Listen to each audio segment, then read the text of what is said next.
It's Tuesday, and it's almost 4 in the afternoon. This is the second time I was recording today. I recorded this morning when I went out to work.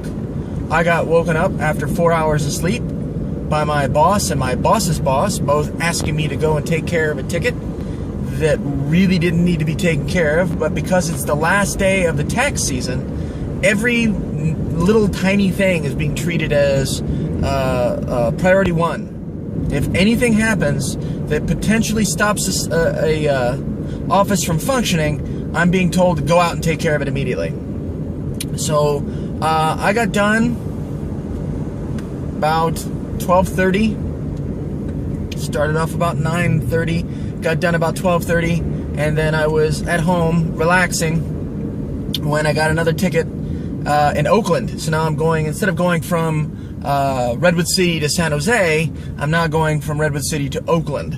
So I figured since I was going to be in my car for a little while because we're going to be dealing with traffic, as is typical for the hours between 3 and 7 in the Bay Area, I figured since I was going to have traffic, I might as well record. So here I am recording. Look at me go. So how's everybody doing today? Woo! It's Tuesday. It's the second day of the week. We're still sort of recouping from the weekend, kinda.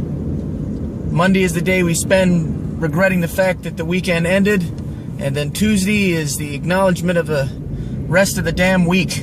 That's basically what's going on. So what is this video about? Why am I recording? Why would I take the time to record me babbling at the camera? I honestly don't know, to be honest with you. I think the only things that have come to mind about me wanting to record something is just touching on things that I have said within the last few videos that I have posted. The one main point that I've been sort of my brain has been poking at me about is, I was discussing before my motivation for wanting to get in better shape, to lose a little bit of the stomach. Now, it isn't for health reasons. I'm not trying to prolong my life. I'm not trying to live a healthier lifestyle. I'm not trying to, lower my cholesterol or anything like that. Because, quite honestly, although I don't live the healthiest lifestyle, I also don't scarf down crap constantly. So, I know that my cholesterol is decent, and my blood pressure is decent, and all that stuff. So, that in and of itself isn't the reason. My motivation for wanting to get rid of the stomach, to slim down a little, was simply because of the fact that my frustration with dealing with the realities of being me, knowing that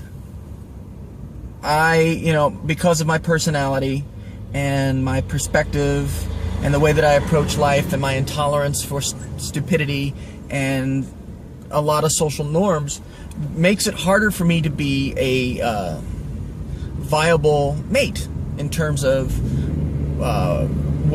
attracting a mate. I'm never going to be the person that women are desperate to be with. I'm not Brad Pitt, and that's never going to happen. It would be nice to be wanted in that way, to be found desirable. But in order for me to be that person, I would have to be somebody else. I couldn't be me and be desirable. Now, I guess the argument can be made that if you truly wanted to be desirable, then you do what is necessary to be desirable. And I would say to that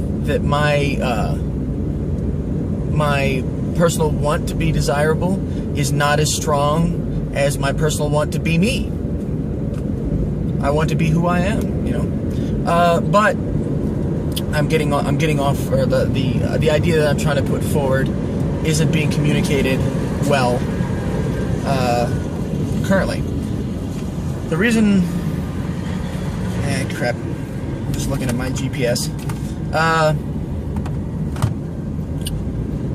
The purpose of this video is I've been doing some thinking about I try to look at myself objectively. I try to. Now, granted, I have baggage and I've got issues, so I can't be objective about myself. I have too many.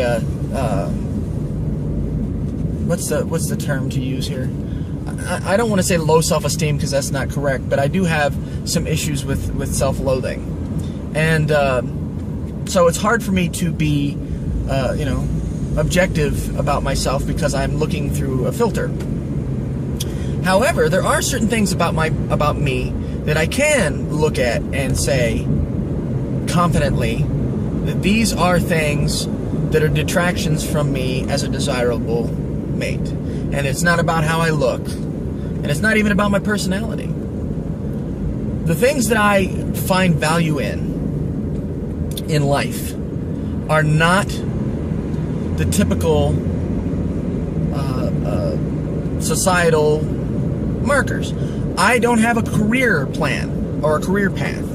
I'm not looking to become, as I said before, I'm not looking to become a CEO or make $100 million by the time I'm 50, or to have the big house, or to have the multiple cars or the nice clothes. That stuff means nothing to me. It's all materialistic. It's irrelevant to me. If I'm able to live my life comfortably, and for me, comfortably is subjective, because for me, do I have a place to sleep that I don't freeze or burn up in? Do I have access to my computer? Do I have access to the internet? Is there something to eat, or do I have the capacity to get something to eat? Can I go out if I so choose? That's it. I'm a real simple guy. But because of the fact, traffic, that's why I keep doing the jerky thing. Because of the fact that I am not pursuing a career, I am not saving for the future, I am not looking 10, 15, 20 years down the road at my life and saying, okay, I want to be here when I get to that point. That's what makes me undesirable.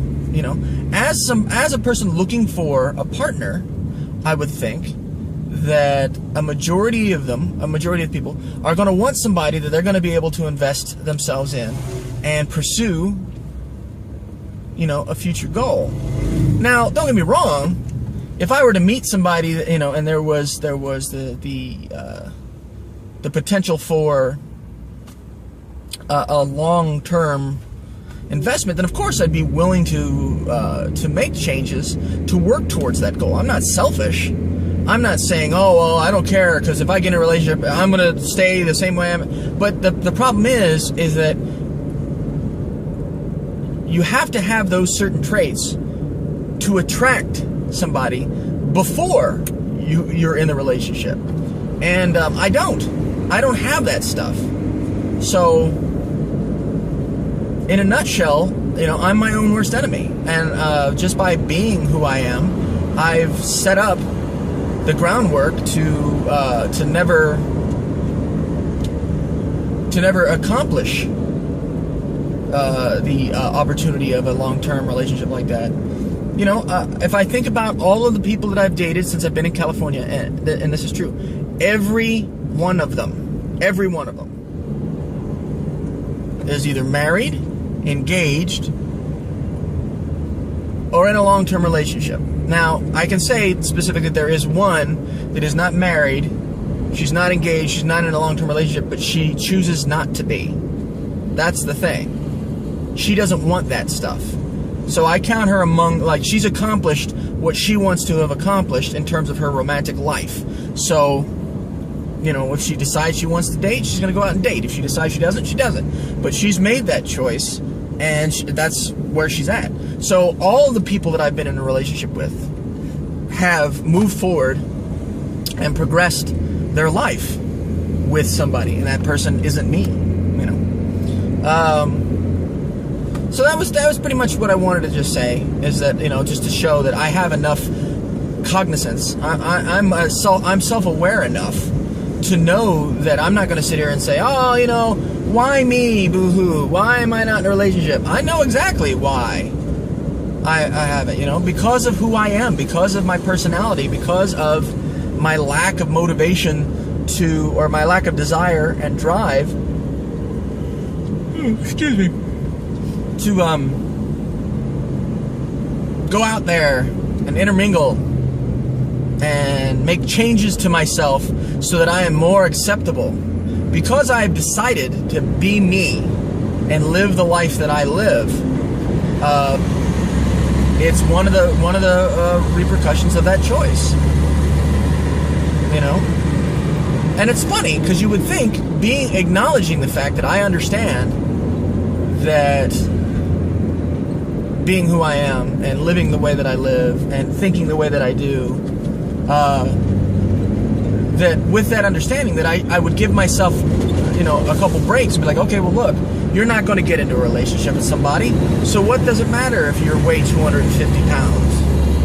You don't have anybody to, you know, you don't have anybody to impress. You don't have anybody that you need to appeal to, since you acknowledge the fact that this is the way it is. And I think that that's an artifact of my romantic nature. That undying hope that there's still the opportunity for a relationship. You know, I'm a romantic at heart. You know, I believe that I do believe in love. I do believe it is possible to meet somebody that you are destined to be with. I do believe that. Now, whether or not that applies to me, then you get into, you know, between my realist mentality and my romanticist mentality. It's at odds with itself. You know, sure, I believe in true love. Sure, I believe in the fact that that there's somebody out there, and I hope that there's somebody out there for me. But in reality, I know that that's probably not going to happen. I also know that I'm not delusional in the romantic sense to think that, you know, getting into a relationship, and then once you're in a relationship, you know, there you go. I know that relationships are like a job. I know that it's work. I know that if you want it, you got to work for it and make efforts. You know, that it's tough. Relationships are not easy. Relationships are difficult. Relationships are toil. So I'm just making sure that that's clear, that I'm not delusional. I'm not thinking, oh, once you find love, then it's all good. You know, I just like the opportunity to pursue that. That's what I'd like. I'm looking for somebody to build a life with, you know, and I don't see that ever happening. So, yeah, that was pretty much what I just wanted to talk about. I just wanted to show that I am rational and self-aware enough to know that I'm not blaming, oh, women suck. If it weren't for women, you know, oh, society. I blame society. I mean, granted, there's grounds to find fault with society because of this. You know, that certain expectations that are societally enforced are, you know, the groundwork. I'm not a horrible person. I'm not a bad person. I'm a loving, caring person. But because of the fact that I do not conform, or I do not pursue the things that society says, okay, you need to pursue these things in order to be successful in your relationship pursuit. You need to pursue. You know, because you don't pursue these things, you will not be successful. So yeah, that's the majority of the thing. Just I guess I wanted to record this just so that I can show, you know, I can get it out of my head and say, you know, I'm aware of this stuff. I do recognize this stuff. I do see this stuff. I am cognizant enough to recognize this stuff. And the only other thing that I really have to say that's not related to that is I've spent my entire life, well, I spent a majority of my life, I'd say probably not the last 10 years or so, but I spent a majority of my life, 3/4 of my life, fighting and being and struggling and being abused and attacked and neglected and rejected and ostracized and vilified for simply being who I am. So I developed a specific state of mind about myself because of those struggles. And it seems to me, and I know that life isn't fair. I know this. I'm an idealist. I feel that life should have a level of fairness to it. I think that there should be, you know, that effort should be rewarded, that kind of thing.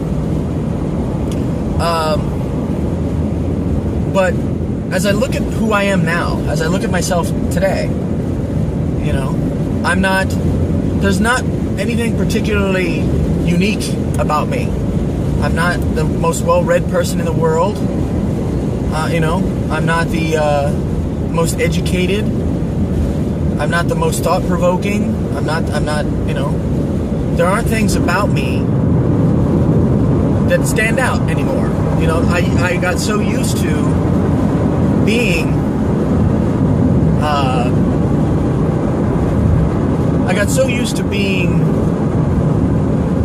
at odds that I developed an identity because of it, you know. I felt the struggle had become my identity. Being the outcast, being the weirdo, being the freak, being, you know, I developed a sense of, okay, well, I am not like these people. I am not like these people. I'm not like other people. And that gave me a sense of, identity. It gave me a sense of uniqueness. I felt worthwhile because that, you know, I'm not like them. I am a different person, and that is worth something. But now, I'm just, yes, traffic, thank you.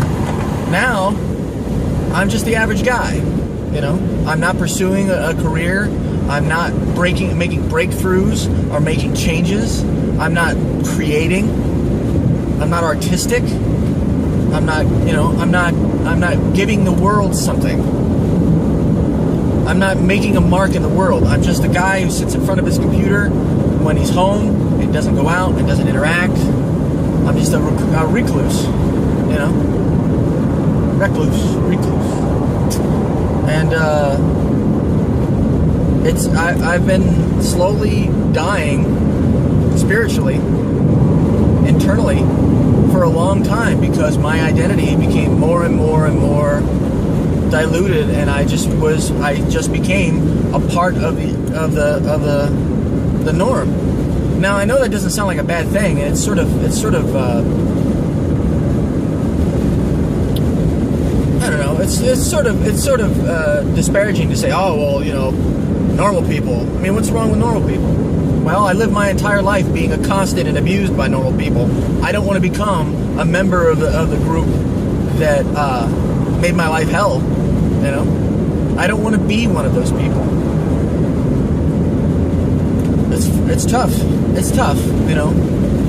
I don't know. Maybe I'm going through a midlife crisis. I'm going to be. 1 mile. Thank you. Keep left onto US 101 North. All right. Thank you. I'm going to be 40 this year. 40 years old. And all the things that I set out to do, I never did. You know. When I left Philadelphia, I had purpose. I was going to show the people that I walked away from back then that their abuse wasn't going to stop me. That I was going to make something of myself, and I'd come back and laugh at them. You abused me, and you fucking attacked me, and you damaged me in all sorts of ways, and I took that, and I became better than you'll ever be. And now I can't say that. I can't say that. I can't say that I've actually accomplished something. I'm just some guy. Keep left onto US 101 North. Ah, thank you. I'm just some guy who lives in California, who's working a part-time job and spends his free time sitting in front of his computer. That's me. I haven't traveled. I haven't expanded myself. I haven't made my life better. I'm just abiding. 2 miles on US 101 North. So, there you go. That was what I wanted to say, and that's what I'm saying. So I hope you're all doing all right. I hope that my depressing video didn't depress you too much. And this is me acknowledging the futility of